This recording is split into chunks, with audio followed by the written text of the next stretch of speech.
नमस्कार दोस्तों, एस्ट्रोलॉजी के इस चैनल में आप सबका हार्दिक स्वागत है।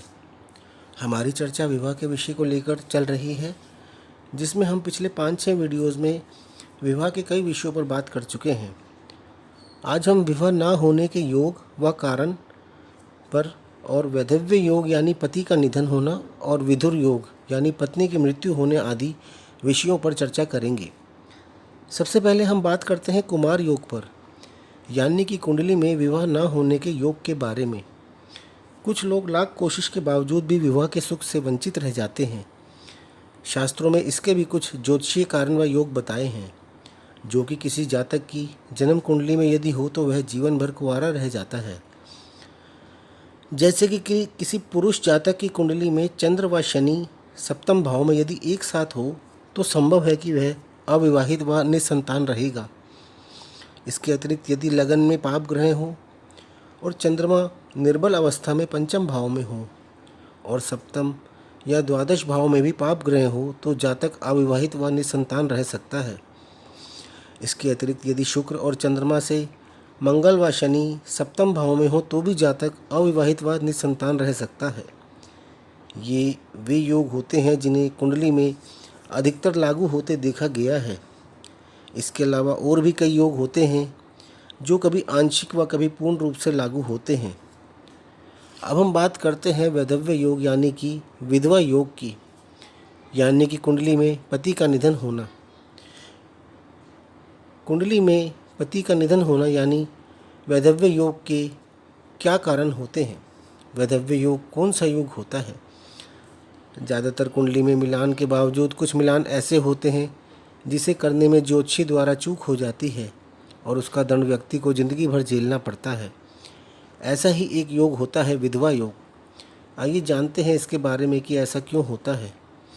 किसी भी कुंडली में विवाह से संबंधित भावों व भावों के स्वामी यानी भावेश और विवाह के कारक शुक्र तथा बृहस्पति के पापग्रस्त, निर्बल और बुरी तरह से पीड़ित होने के कारण वैधव्य योग यानी विधवा योग बनता है। जैसे अष्टम भाव में पाप ग्रह हो और उस पर शुभ ग्रह की दृष्टि ना पड़ रही हो तो भी यह योग बनता है।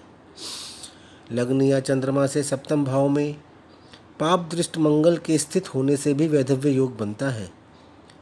सप्तम भाव में क्रूर ग्रह शत्रु ग्रहों से दृष्ट हो तब भी यह योग बनता है। इसके अलावा सप्तमेश और अष्टमेश का सप्तम या अष्टम भाव में भाव परिवर्तन अथवा उन पर पाप ग्रहों की दृष्टि हो तो भी यह योग बनता है। सप्तम भाव में पाप ग्रह की राशि हो और वहाँ पर शनि मौजूद हो तब भी यह योग बनता है। इस प्रकार ग्रहों की प्रतिकूल स्थिति व दशा अंतर्दशा से वैधव्य योग की जानकारी प्राप्त की जा सकती है।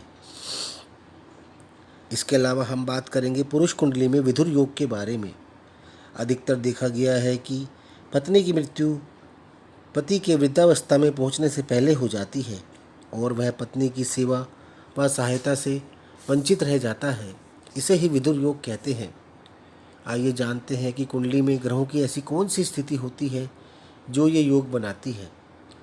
जब छठे, सातवें और आठवें भाव में क्रमशः मंगल, राहु और शनि हो तो यह योग बनता है। जब सप्तम भाव में मीन राशि में शनि या मंगल हो तो भी यह योग बनता है। जब बृहस्पति अपनी नीच राशि में सप्तम भाव में हो तो भी यह योग बन सकता है।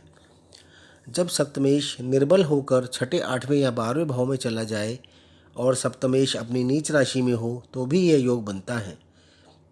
यदि सप्तम भाव में वृषभ राशि में बुध है या वृश्चिक राशि में शुक्र है तो भी यह योग बनता है। ये वो मुख्य योग हैं जो कुंडली में मुख्यतः यह योग बनाते हैं। इसके अलावा और भी कई ऐसे योग होते हैं जो कुंडली में आंशिक या पूर्णतः इस योग का निर्माण करते हैं। अब हम विवाह के इस विषय को यहीं समाप्त करते हैं। नेक्स्ट वीडियो में हम संतान के विषय में बात करेंगे। आपको यदि यह वीडियो पसंद आए तो इसे लाइक करें, साथ ही हमारे चैनल को आप सब्सक्राइब भी कर सकते हैं। धन्यवाद।